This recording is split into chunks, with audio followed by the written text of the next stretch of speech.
ಹೆಂಗೆ ಸರ್ ಈಗ ಪೊಲಿಟಿಷಿಯನ್ಸ್ ಅಂದ ತಕ್ಷಣ ಲೀಡರ್ಸ್ ಅಂದ ತಕ್ಷಣ ಒಂದು ದಮ್ಮು ದಾಟ್ಸಿತನ, ಇವತ್ತಿಗೆ ಅದನ್ನು ರೌಡಿಸಮ್ ಅಂತ ಕೂಡ ಕರೀತಾರೆ. ನಿಮ್ಮ ಕಾಲೇಜ್ ಅಂತ ಹೇಳಿದ ತಕ್ಷಣ ಅದೊಂದು ಪದ ನೆನಪಾಗತ್ತೆ ಸರ್. ಹೆಂಗೆ ಅದೆಲ್ಲ ಜಾಸ್ತಿ ಇತ್ತ ಸರ್ ಅಲ್ಲಿ ರೌಡಿಸಮ್ ಎಲ್ಲ ನಿಮ್ಮ ಕಾಲೇಜಲ್ಲಿ? ಆಗ ಸ್ವಲ್ಪ ಇತ್ತು ಕಾಲೇಜುಗಳಲ್ಲಿ. ಯಾಕಂದರೆ ಆಗ ಎಮ್ ಡಿ ನಟರಾಜು ಟೀಮ್ ಇತ್ತಲ್ಲ, ಅವರು ಸ್ವಲ್ಪ ಸಕ್ರಿಯವಾಗಿದ್ದರು. ಅವ್ರ ಟೀಮ್ ಅಲ್ಲಲ್ಲಿ ಕಾಲೇಜುಗಳಲ್ಲಿ ಬರೋರು. ಆದರೆ ನಾವೇನು ಅವ್ರನ್ನೇನು ಇಲ್ಲ, ಅವ್ರು ನಮಗೂ ಅವ್ರಿಗೂ ಇರ್ತಿರಲಿಲ್ಲ. ಆದರೂ ಕಾಲೇಜುಗಳು ಬರೋರು ಅವ್ರು ಯಾರೇನು ಹೆದರ್ತಿರ್ಲಿಲ್ಲ. ಅವ್ರ ಪಾಡಿಗೆ ಅವರು. ಈಗ ಉದಾಹರಣೆಗೆ ಜಯರಾಜ್ 89ರಲ್ಲಿ ನನ್ನ ಮೇಲೆ ಅವರೇ ಎಲೆಕ್ಷನ್ ನಿಂತಿದ್ರು. ಆಮೇಲೆ ಅವ್ರದ್ದು ಮರ್ಡರಾಗೋಯ್ತು. ಜಯರಾಜ್ ಮರ್ಡರಾಗೋಯ್ತು, ನಮ್ಮ ಎಲೆಕ್ಷನ್ ನಿಂತೋಯ್ತು. 3 ತಿಂಗಳು ನಿಧಾನ ಆಯಿತು. ಇದ್ರ ನಾವೇನು ಹೆದರ್ತಿರಲ್ಲ. ನಾವು ಆ ಕಾಲದಲ್ಲೇ ಜೋರಾಗಿದ್ವಿ. ಹೌದಾ ಸರ್? ತುಂಬ ಡೇರ್ ಡೆವಿಲ್ ಆಗಿದ್ರೆ ರಾಮಲಿಂಗಾರೆಡ್ಡಿ ಅವರು. ಆಮೇಲೆ ಕೊತ್ವಾಲ್ ಅವರು ಅದೇ ಸಮಯದಲ್ಲಿ? ಇಲ್ಲ, ನನಗೆ ಪರಿಚಯ ಇಲ್ಲ. ನನಗೆ ಪರಿಚಯ ಇಲ್ಲ. ಈ ಸಿನಿಮಾ ನೋಡಿ ಜಯರಾಜ್ ಅವ್ರಿಗೆ ಚೆನ್ನಾಗಿ ಪರಿಚಯ, ಯಾಕಂದ್ರೆ ನಮ್ಮ ಏರಿಯಾದಲ್ಲಿ ಇದ್ದಿತ್ತು. ಅಲ್ಲ, ಇದಕ್ಕೆ ಸಂಬಂಧಪಟ್ಟ ಹಾಗೆ ಸಿನಿಮಾ ನೋಡಿದ್ದೀರಾ ನೀವು? ಸಿನಿಮಾ ನಾನು ನೋಡಲಿಲ್ಲ. ಅದನ್ನು ನೋಡಲಿಲ್ಲ. ನೋಡಲಿಲ್ಲ. ಓಕೆ, ಅಂದರೆ ಆ ದಿನಗಳು ಹಂಗಿದ್ವು. ಸ್ವಲ್ಪ ಇತ್ತು, ಆಮೇಲೆ ಕಡಿಮೆ ಆಗೋಯ್ತಲ್ಲ. ಆಮೇಲೆ ಇವರು ಗರುಡಾಚಾರ್ಯ ಯಾರೋ ಕಮಿಷನರ್ ಆದರು.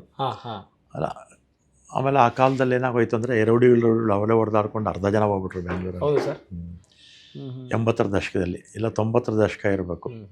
ಅವರವರೇ ಕಿತ್ಲಾಟದಲ್ಲಿ ಎಲ್ಲ ಹೋಗ್ಬಿಟ್ರು. ಓಕೆ, ಅವಾಗ ಅದನ್ನೆಲ್ಲ ವಾತಾವರಣ ನೋಡಿದಾಗ ಭಯ ಆಯ್ತಾ? ಏನಪ್ಪ ನಾನು ರಾಜಕೀಯ ನಾವೇನು ಭಯ ಬೀಳ್ತಿಲ್ಲ, ನಾವೇ ಲೀಡರ್ಸ್ ಆಗಿದ್ವಲ್ಲ, ನಮಗೇನು ಭಯ ಬೀಳೋ ಪ್ರಶ್ನೆನೇ ಇಲ್ಲ. ಏನು ಅನ್ಸುತ್ತೆ ಸರ್ ಪ್ರೆಸೆಂಟ್ ಪಾಲಿಟಿಕ್ಸ್ ನೋಡಿದ್ರೆ? ಏನು ಅನ್ಸುತ್ತೆ ನೀವು ಅವಾಗಿನ ರಾಜಕಾರಣಕ್ಕೂ ಈಗಿನ ರಾಜಕಾರಣಕ್ಕೆ ನೋಡಿದ್ರೆ? ಈಗ ಆಗಿನ ರಾಜಕಾರಣ ಜಾತಿ ಪ್ರಾಮುಖ್ಯತೆ ಇರಲಿಲ್ಲ. ಆಗ ಇರಲಿಲ್ಲ. ಪಕ್ಷ ಭಾಳ ಪ್ರಾಮುಖ್ಯತೆ ಇತ್ತು. ಪಕ್ಷ ನೋಡ್ಕೊಂಡು ಓಟ್ ಹಾಕ್ಬಿಡೋದು. ಈಗ ಪಕ್ಷನೂ ಬೇಕು, ಜಾತಿನೂ ಬೇಕು, ಹಣದ ಬಲನೂ ಬೇಕು, ಪ್ಲಸ್ ವ್ಯಕ್ತಿತ್ವನೂ ಇರಬೇಕು. ಈ 4 ಇದ್ದರೆ ಮಾತ್ರ ಈಗ ಎಲೆಕ್ಷನ್ನಲ್ಲಿ ಗೆಲ್ಲೋಕ್ಕಾಗೋದು. ನನಗೆ 3 ಸಾಕು. ಒಂದು ಪಕ್ಷ, ಒಂದು ನಮ್ಮ ಜಾತಿನೂ ಬೇಕಾಗಿಲ್ಲ, ವ್ಯಕ್ತಿತ್ವ. ಏನು ಸರ್ ಜಾತಿ ಇಲ್ಲದೆ ರಾಜಕಾರಣ? ನಮಗೆ ನನ್ನ ಕಾನ್ಸ್ಟಿಟ್ಯೂನ್ಸಿನಲ್ಲಿ 10,000 ಜನನೂ ಇಲ್ಲ. ನಮ್ಮ ಸಮುದಾಯದವರು 10,000 ಜನನೂ ಇಲ್ಲ. ಹೆಂಗ್ ಸರ್ ಅದು? ಏನ್ ಮೋಡಿ ಮಾಡ್ತೀರಾ? ನಿಮ್ಗೆ ಎದುರಾಳಿ ಪಕ್ಷದವರೆಲ್ಲ ನಿಮ್ಮ ಜೊತೆ ಮಗಳು ಜಯನಗರದಿಂದ ಗೆದ್ದಿದ್ಲಲ್ಲ, 2,000ನೂ ಇಲ್ಲ. ಹೌದು ಸರ್, 2,000ನೂ ಇಲ್ಲ. ಓಕೆ, ಆದ್ರೆ ಏನು ಅದ್ರ ಸೀಕ್ರೆಟ್ ಏನು ಸರ್? ಸೀಕ್ರೆಟು ಜನಕ್ಕೆ ಅದು ಒಂದು ಏನಾಗುತ್ತೆ, ನಾವು ಕಾರ್ಪೊರೇಟರ್ ಇದ್ದಾಗಲೇ ಒಳ್ಳೆ ಇಮೇಜ್ ಬೆಳೆಸ್ಕೊಂಡ್ವಿ. ಇಮೇಜು ಒಂದ್ಸಲಿ ಫಸ್ಟ್ ಬಿಲ್ಡ್ ಆದ್ರೆ, first appearance is best appearance ಅಂತಾರಲ್ಲ, ಆ ಕಾಲದಲ್ಲೇ.